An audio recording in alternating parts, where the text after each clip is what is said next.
지금 어쨌든 시장이 요즘엔 좀 별로 좋지 않은 분위기잖아요. 그쵸. 그럼에도 불구하고 서울시하고 정부 입장에서 보게 되면 재개발 규제를 계속 풀고 뭔가를 해나가려고 하는 듯한 느낌이 좀 보이기도 하고, 맞아요. 얼마 전에는 윤석열 대통령이 어느 딱 특정 지역 가가지고 규제 완화를 하겠다, 네. 재개발 규제를 하겠다 이런 표현을 하셨단 저 말이에요. 중랑구 갔다 오셨잖아요. 네, 그러니까 가셔가지고 그런 얘기를 하셨잖아요. 네네네.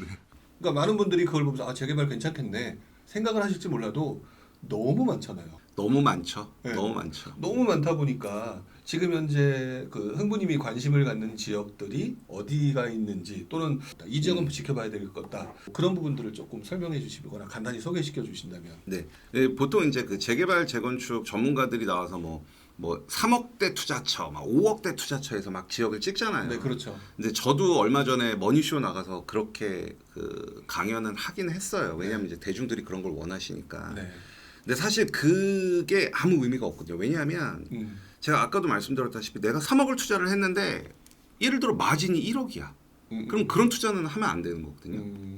그리고 예를 들어서 내가 3억을 투자했는데 아까 말씀드렸다시피 구역이 해제돼서 그냥 빌라촌으로 엎어질 확률이 되게 높은 사업 리스크가 높은 곳이야. 그럼 투자하면 안 되거든요. 그래서 사실은 뭐 3억대, 5억대 이렇게 접근하는 것 자체가 사실은 재개발 재건축에서 저도 그렇게 얘기를 했음에도 불구하고 굉장히 지양해야 될 부분. 아 금액대로 접근하는 거는 굉장히 조금 좀 안 좋을 수 있다. 예. 근데 이제 저는 어쨌든 지역적 가치를 놓고 봤을 때 좀 소액으로 들어갈 수 있는 곳 중에 지역적 가치, 그러니까 조합 설립 인가가 난 걸 기준으로 해서요. 극초기 말고 그냥 조합 설립 인가가 난 걸 기준으로 해서 좀 소액으로 투자할 수 있는 곳 중에 네. 조금 좋게 보는 건 저는 장인 뉴타운이에요. 장인 뉴타운. 네, 왜냐하면 거기 이제 광운대 역세권 개발도 있고 네. 실제 그 광운대 역세권 개발에서 장인 뉴타운 중앙까지 한 1.3km밖에 안 되거든요. 물론 이제 광운대 역세권 개발 사업의 최대 수혜주는 그 미미삼이라는 재건축이겠죠. 그렇죠. 예, 근데 하지만 미미삼은 비싸니까 지금 장인 뉴타운은 실투 2억대로도 들어갈 수 있거든요. 14구역, 15구역은. 그래서 조금 소액으로 들어갈 수 있는 곳은 저는 장인 뉴타운을 꼽고요. 그 다음에 조금 최상급지 쪽에서 여러분들께서 꼭 눈여겨 보셔야 될 곳은 노량진 뉴타운. 노량진 뉴타운. 저는 노량진 뉴타운이 되게 좋아질 것 같아요. 아주 많이, 아주 많이 좋아질 것 같고, 그래서 갈아타기를 하시는 분들이나 이런 분들한테는 노량진 뉴타운을 좀 추천을 많이 드리고 있어요. 그러니까 노량진 뉴타운이나 어떻게 보면 장인 뉴타운 지역 같은 경우는 그 서울시에서 밀어주고 있는 그 어떤 도시계획상에서 밀어주고 있는 바로 그 지역 또는 그 지역 주변인 거잖아요. 네네네. 그러니까 그런 지역들은 앞으로 서울시가 팍팍 밀어주는 곳이니까 네. 더 확실하게 될 수 있다 이렇게 또 보시는 거이기도 하겠네요. 맞아요. 특히 동작구 같은 경우는 그 주식회사 동작구청이라는 법인이 있어요. 그래요. 네, 동작구청에서 동작구에서 일어나는 재개발 재건축의 사업을 확실하게 밀어주기 위해서 법인을 별도로 설립했어요. 그 주식회사 동작구청. 예, 그래서 그런 법인에서 물론 이제 뭐 그 주식회사 동작구청이 설립된 취지가 뭐 다른 거다라는 의견들도 있지만 어쨌든 표면적으로 놓고 봤을 때는 현재 동작구에서 일어나는 모든 정비 사업을 그 법인이 되게 많이 지원을 해주고 있고 그런 지원을 받을 수 있다라고 하면 네. 토지 등 소유자, 그러니까 조합원들이 이렇게 좀 일치 단결해서 사업을 잘 이끌어 나가면 얼마든지 빠르게 완성될 수가 있죠. 특히 노량진 같은 경우는 해제된 구역이 하나도 없잖아요. 1, 2, 3, 4, 5, 6, 7, 8 거기에다가 모아 13구역까지 해서 해제된 게 하나도 없이 그냥 꽉꽉 들어차니까 위에 뭐 1호선, 9호선 있고 밑에 장승배기역 7호선 있고 동작구 행정복합타운 이슈 있고 여의도까지 연육교 있고 거기 노량진 수산시장 뒤에 그 축구장 거기에 호텔 뭐 이런 거 개발 계획 있고 동작구청 부지 개발 계획 있고 서부선 들어오고 저는 노량진을 되게 많이 좋게 봐요. 그 이번 장에서 엄청 많이 올라선 신길 뉴타운 같은 느낌이네. 그죠. 그러니까 컨셉이 비슷하다는 컨셉이. 거죠. 네, 네. 입지는 좀 많이 다르고. 자 그렇다면 이제 또 많은 분들이 걱정하는 질문을 좀 해봐야 될 것 같아요. 아니 뭐 여기가 좋고 저기가 좋고 알겠어. 근데 떨어지잖아 지금. 예, 이렇게 예. 얘기하시는 분들도 있거든요. 예, 예. 워낙 요즘 분위기가 별로 좋지 않다 보니까 재개발 투자 이거 나중에 잘못하면 쪽박 차는 거 아니야? 네네. 이렇게 해서 지금 되게 부정적인 생각을 하시는 분들도 되게 많을 거라는 그런 생각이 들어요. 맞아요. 오랫동안 그러면 시장을 봐왔던 입장, 아까 2009년도부터 하셨다니까 네. 이런 상황을 분명히 겪어보셨을 것 같아요. 네네. 현재 이 가격이 좀 많이 떨어져 있는 이 상황을 경험자로서 또는 이제 전문가로서 네. 어떻게 보세요? 저도 네. 불과 한 2, 3년 전까지만 하더라도 뭐 입주 물량 보고 심리 보고 앞으로 부동산 시장이 올라갈 거냐 떨어질 거냐 그거 막 공부하고 투자 타이밍이 지금이 맞냐 아니냐를 되게 많이 연구를 했는데 네.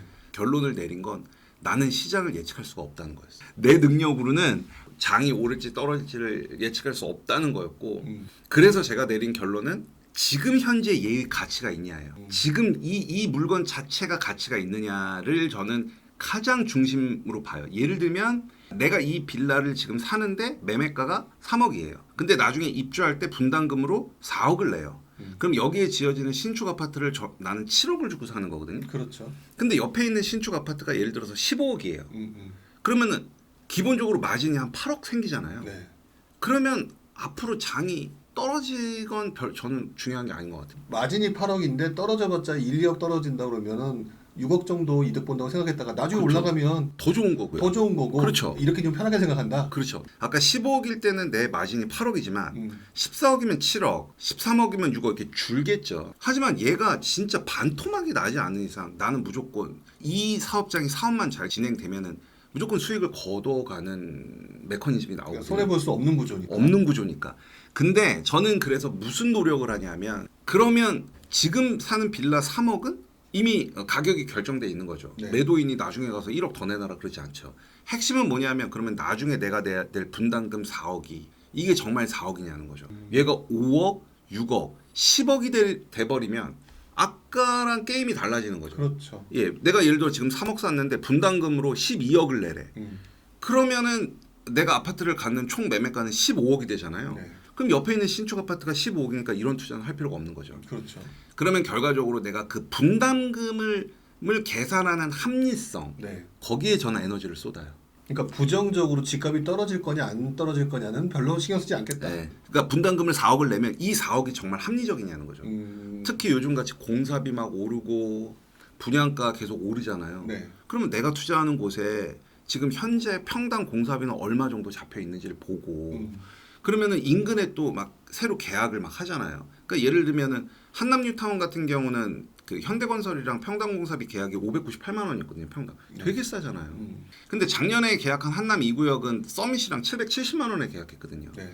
그럼 한남 3구역의 공사비는 앞으로 오를 가능성이 높잖아요. 그렇죠. 아무리 못해도 2구역만큼은 오를 거잖아요. 네. 그러면은 이 공사비가 올라가면 내 분담금은 늘겠죠. 그런 시뮬레이션을 하는 거죠.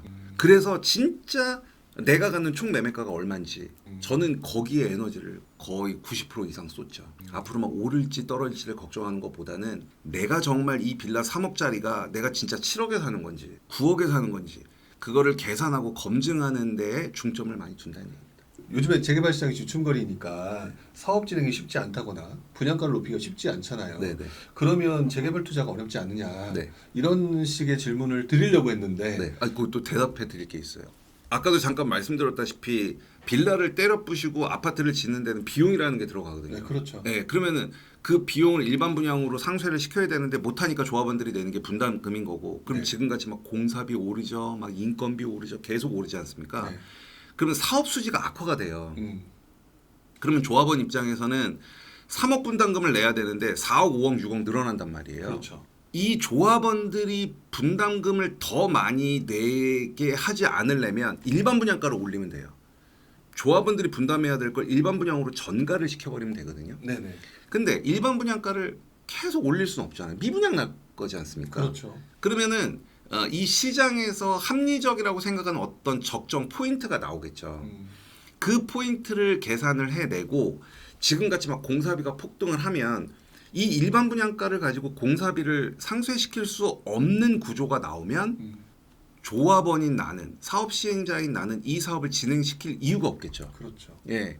그러면 결국은 서울에는 재개발 재건축 외에는 주택을 공급할 방법이 없는데 이렇게 수익 구조가 악화가 돼버리면 당연히 주택 공급은 안 할 거고 음. 그러면은 나중에 주택은 모자랄 거고 네. 그러면 가격은 오를 거고 음. 그럼 일반 분양가가 다시 올라가겠죠. 네. 그럼 그때 사업 수지가 개선이 되겠죠. 그렇죠. 그럼 그때 사업이 다시 진행이 되겠죠. 음. 그래서 여러분들께서 너무 걱정하실 필요가 없을 것 같아요. 그러니까 시간만 두고 좀 지켜보면 맞아요. 충분히 가능성이 높은 거다라고 맞아요. 생각하는 게 맞다라는 거네요. 맞아요. 그러니까 너무 짧게 보지 말고 이 재개발 재건축 투자는 조금 긴 안목으로 보면 이건 무조건 수익을 가져갈 수밖에 없는 구조로 되어 있어요. 그 대신 내가 물건을 잘 보고 고를 줄 알아야겠죠. 개인적인 투자자 입장에서 생각하더라도 이제 서울에서 새 아파트를 들어가기 위해서는 재개발 재건축밖에 없지 않을까 네. 이런 생각이 드는데 어느 정도 주춤하더라도 일반 분양가는 다시 올라가면서 사업 수지가 개선될 것이고 그렇죠. 버티기만 하면 네. 싸게만 살 수만 있다면 충분히 수익을 낼 수 있다. 네.